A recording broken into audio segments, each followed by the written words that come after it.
Bom dia.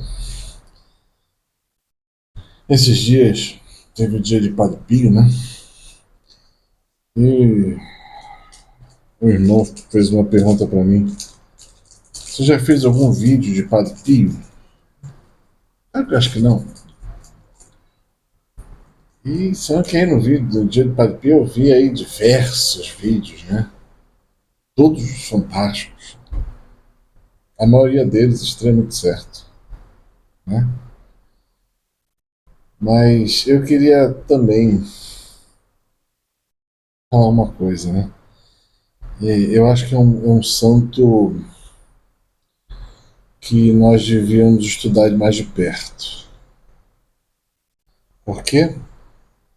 Porque para cada tempo tem uma necessidade e um santo adequado a esta necessidade, né? E ele é um santo dos nossos dias, né? Ele viveu no século passado, morreu em 1967, ou algo assim.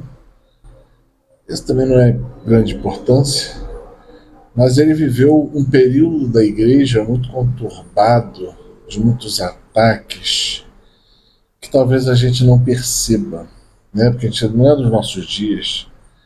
E os ataques, eles eram tanto internos quanto externos, isso nós temos bem, mas era mais velado, e que muita gente que botou o pé no arado largou mão, ou seja, houve uma debandada de sacerdotes muito grande. E Deus mandou um santo para mostrar o que é um sacerdote, né?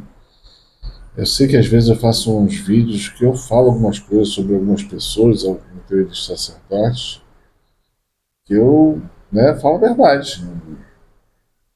Mas você nunca vai ver eu falando contra um santo sacerdote.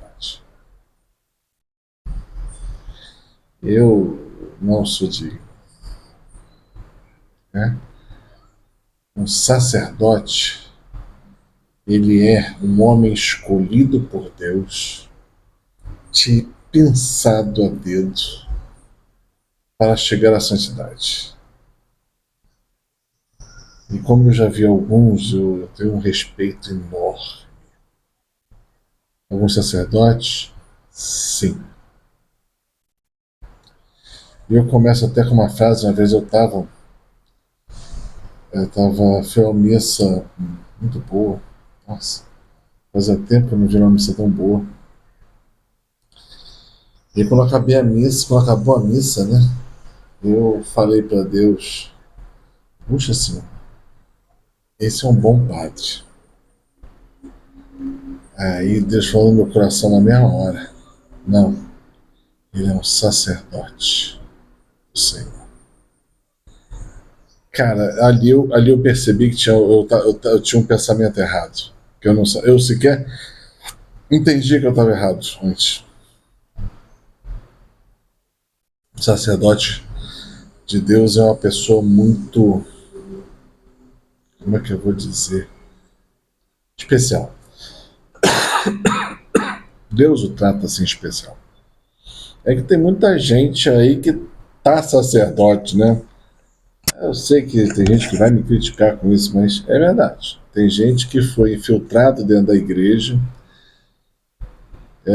não é católico, não é. Tá, sacerdote, né?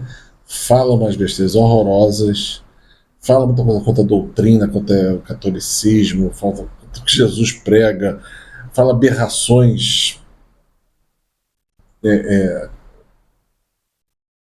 sobre pecados da carne, fala aberrações, né? Faz e faz, né? Então, e aí minha recomendação é procure um santo sacerdote. Quando você vai fazer uma confissão com um santo sacerdote é outra coisa.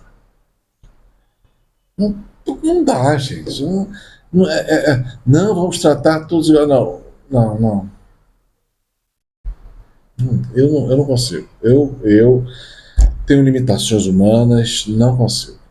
Eu vou procurar um santo sacerdote sempre que eu puder.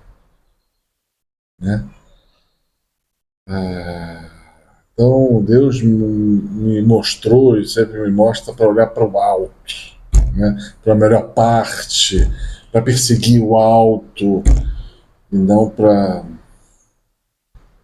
me acostumar com coisas que não são de Deus. Né? Eu tenho que ter pelo menos misericórdia com a minha alma, né? Para que ela seja alimentada minimamente decente. Então, por isso que eu falo, uma boa missa rezada, uma boa oração feita, quando um sacerdote impõe a mão na sua cabeça e te abençoa, a alma enche. Quando ele prega com a palavra, o coração mexe, esquenta, né? Não é só um bom conselho, né? Isso era Padre Pio. Padre Pio, eu vejo muitas pessoas, é lógico, você vai olhar a vida de Padre Pio, cada um que eu vi, achei interessante, porque todos eles estavam certos, mas parecia que eles estão falando de pessoas diferentes. Não, mas como pode? Aí Deus me, né, botou a luz na minha cabeça e falou: é que cada um está colocando aquilo que onde Padre Pio lhe representa alguma coisa. Representa a fé, representa a esperança, representa caminho, representa Deus vivo, representa a sua fé em andamento. Né? E eu entendi. E achei bonito a partir daí poder ver, e é legal porque você vai vendo diversas focos da verdade de Deus, todas elas verdades, mas de ângulos diferentes, e aí enriquece muito. Padre Pio, ele começa, se você pega e vai ler a vida dele, já li uns 2, 3 livros, você vai, primeira coisa, você vê a infância de Padre Pio, é fantástico. Ali, eu já garanto que ele é mais santo do que a maioria das pessoas que conhecem sobre a face da Terra. Eu li e me senti pequeno, muito pequeno, né? Porque ele já estava num grau altíssimo, a alma dele é algo fantástico. Eu confesso que eu li, eu fui ver os milagres para compreender, mas é apaixonante a alma de Padre Pio. Sem dúvida nenhuma falando, Deus era apaixonado pelo Pio.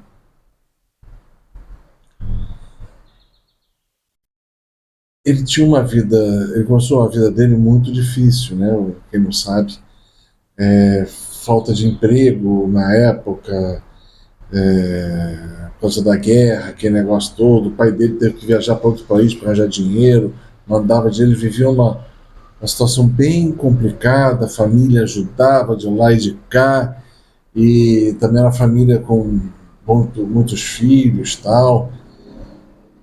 Pio acho que era um dos últimos tal, já não lembro mais, mas Pio era diferente. Era diferente, até dos irmãos era diferente. Mas ele também tinha uma condição de saúde totalmente precária. Não, eu já vi essa, eu vi a condição de saúde dele, muitos santos, igual assim, impressionante.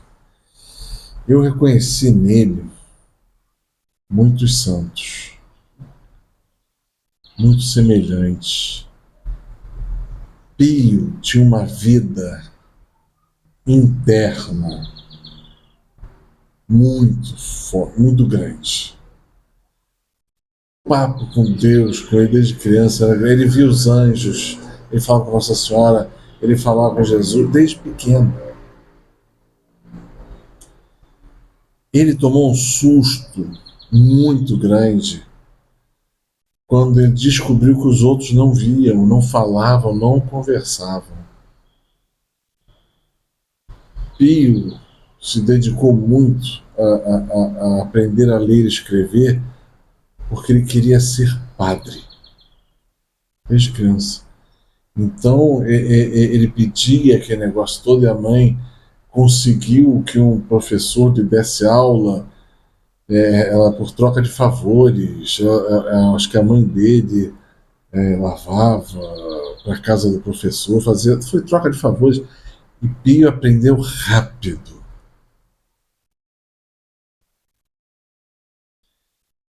E Pio cresceu rápido. As coisas com ele chega, ele vai, ele entra no seminário, tal. Não é que ele fosse uma sumidade, não. Mas ele continuava sendo diferente.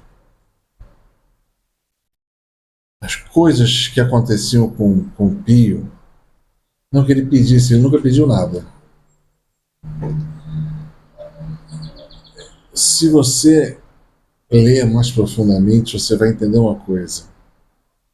Estar junto de Deus, Deus responde às suas necessidades, às vezes de forma ordinária e às vezes, muitas vezes, de forma extraordinária. À medida que aquela alma responde a Deus. Quanto mais dentro de Deus, maior foi a intimidade, as respostas de Deus eram maiores. Pio bateu várias vezes no hospital. E dentro do convento dele, ele tinha como santo de causa São Francisco de Assis. Entenda santo de causa, as pessoas estudam tudo errado. Santo de causa é alguém que você admira, reconhece como um caminho de Deus, um caminho para Deus, e vai seguir aquele caminho. Santo de causa. A maioria das pessoas entende como santo de causa alguém que eu vou pedir favores. Amigos, para com essa fé de barganha.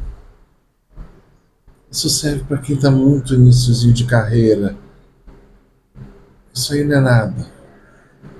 Deixa que Deus responda a tua oração por amor. Entrega e Deus faz.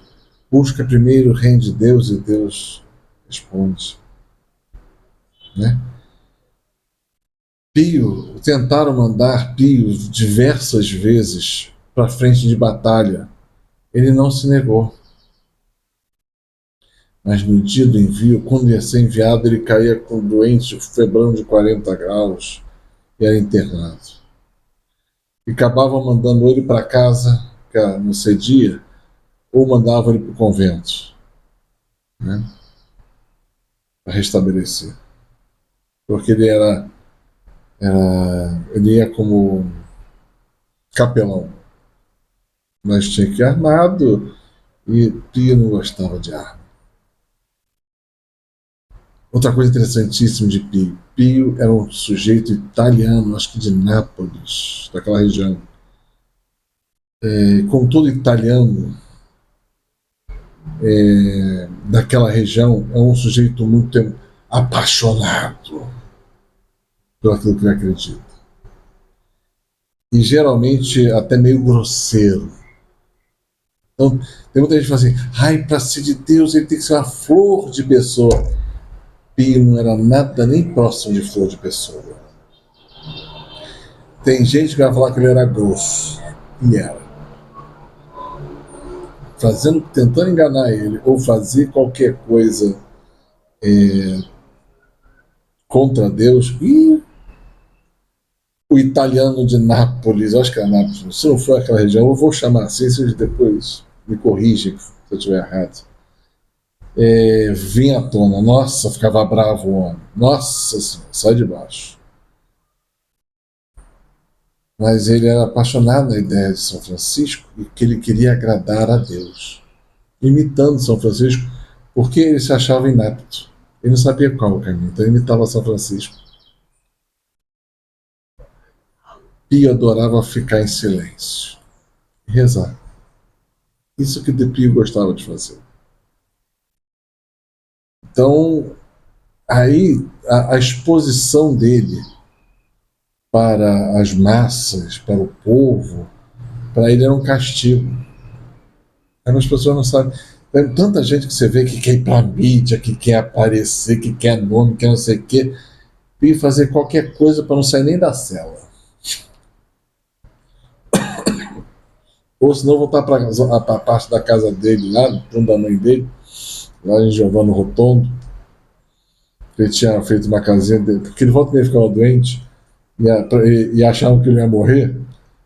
E aí mandavam ele para junto da mãe dele para tratamento, que ia morrer, né? Deixa eu morrer na casa da mãe.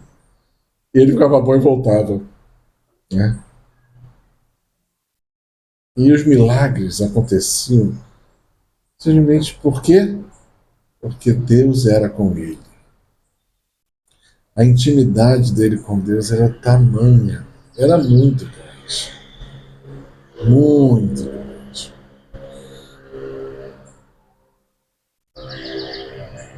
Eu tenho uma das histórias que é a imagem de Nossa Senhora de Fátima ia fazer uma peregrinação e acabou que não ia no convento dele. Ele ficou chateado. A mãezinha não ia visitá-lo. Parece uma criança pequena, né? Ele ficou chateado, ficou triste. E aí começou a conversar com Deus, falando da tristeza dele, isso tudo. Você não sabe o que aconteceu, né? Na hora mudaram a peregrinação e a imagem que estava passando, acho que estava sendo deslocada de um lugar para o outro, de helicóptero, foi até o convento dele, passou frente à sua janela e ele pôde lá agradecer a Deus e a vinda da mãezinha. Né? Deus fez esse, como é que eu vou chamar? Um detalhe amoroso de Deus. Deus é assim com os seus. Tem detalhes amorosos. Ele era muito perseguido. Porque tem gente que tem inveja. Né? Por que Pio tem esse milagre? Por que só com Pio acontece isso? Então, dentro do convento dele, depois começou no convento, depois foi os priores dele. Era uma perseguição. Ele não desanimava, ele oferecia tudo a Deus.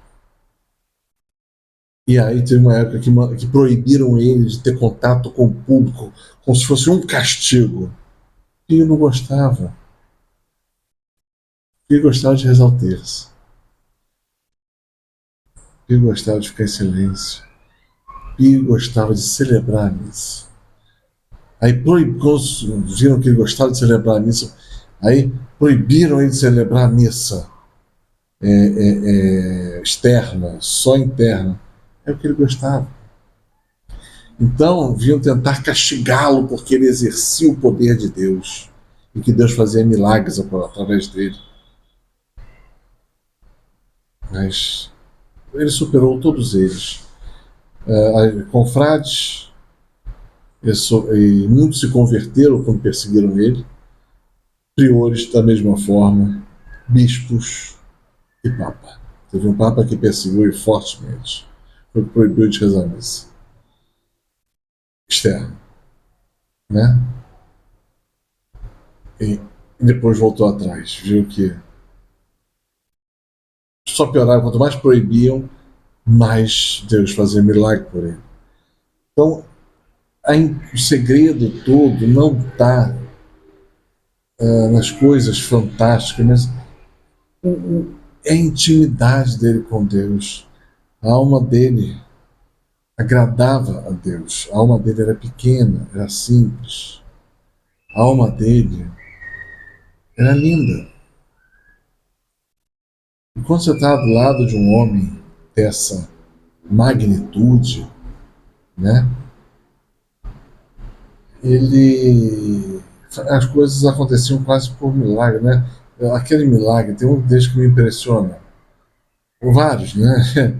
Mas aquele que ele, durante a Segunda Guerra, que ele estava no convento e viam bombardear a cidade dele, iam destruir tudo. E Deus o leva a ficar flutuando a 3.000 metros de altura. E os bombardeiros americanos vindo, ingleses, eles olhavam, eram americanos, eles olhavam para um homem brilhando no céu que ficava fazendo assim. E eles pegavam e obedeciam e desviavam da rota. A cidade dele, o entorno, não foi bombardeado, né? Que ficava perto de uma das fábricas de bombas de artilharia.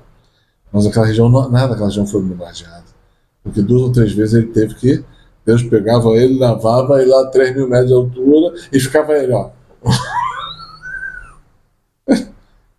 Essa história, os aviadores contavam entre si na guerra. E depois da guerra, esses aviadores eles foram para a região lá do Padre Pio para descobrir que história era, quem era aquele homem que flutuava a 3.000 metros, a 5.000, sabe quantos mil metros de altura.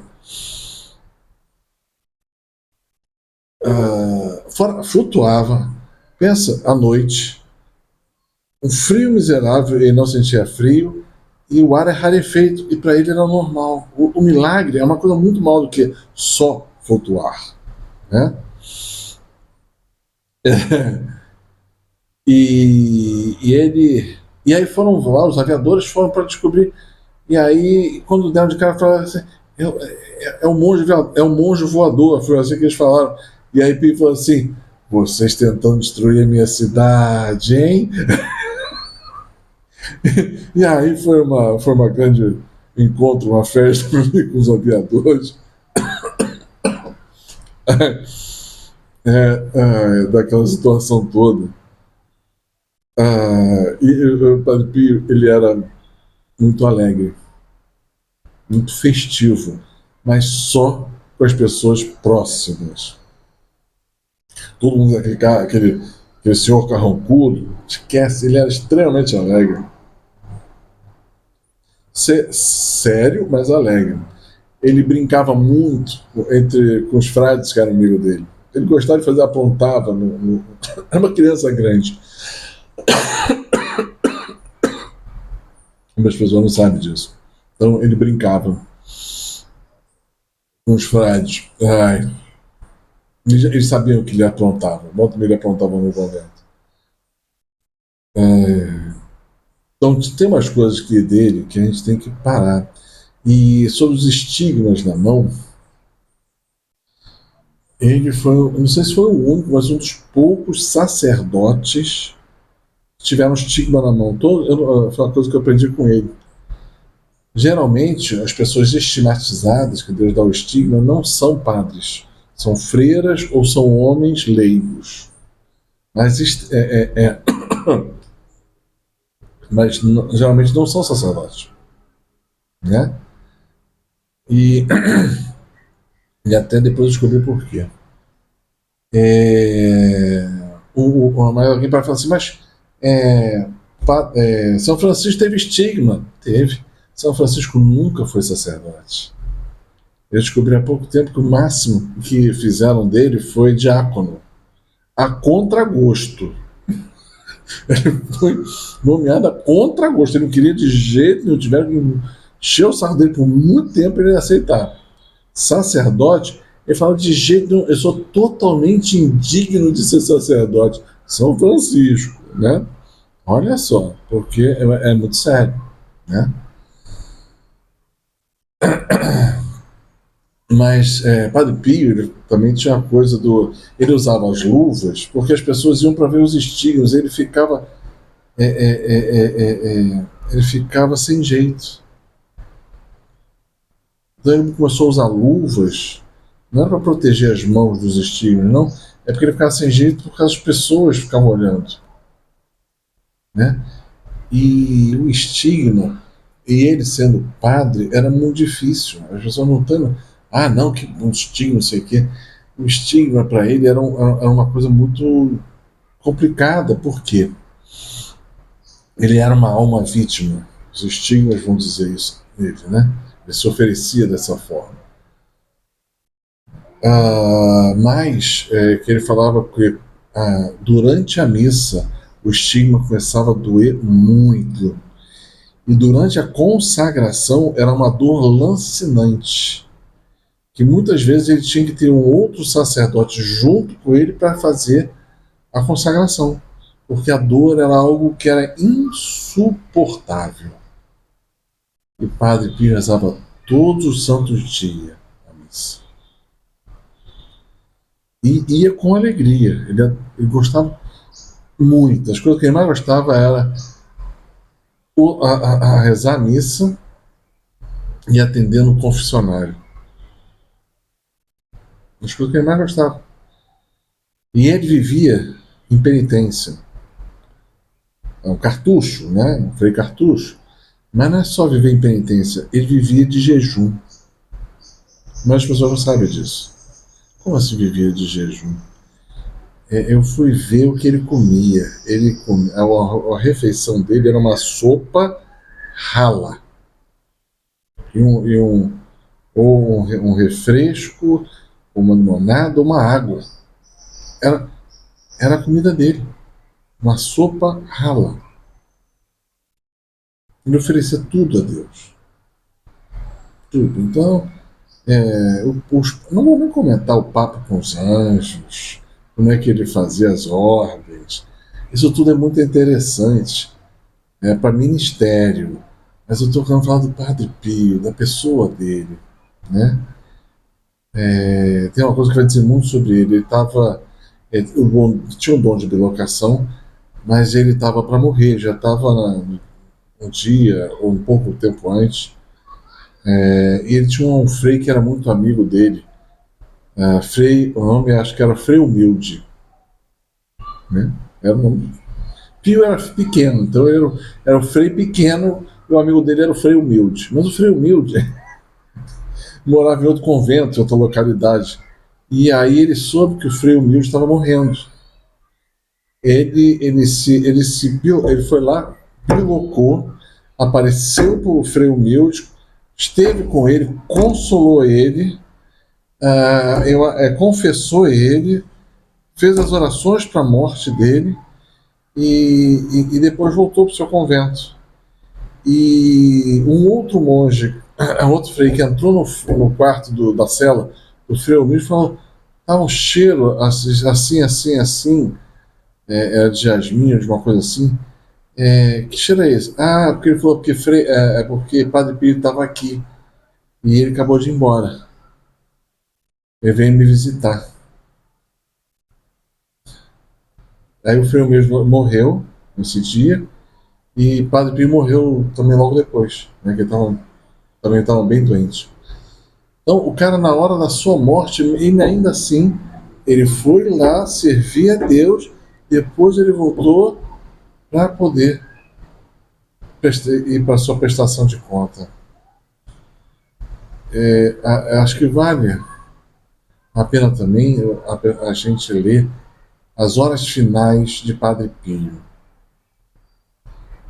Se aquele homem teve medo da justiça divina porque se achava ruim o pecador, isso me faz pensar.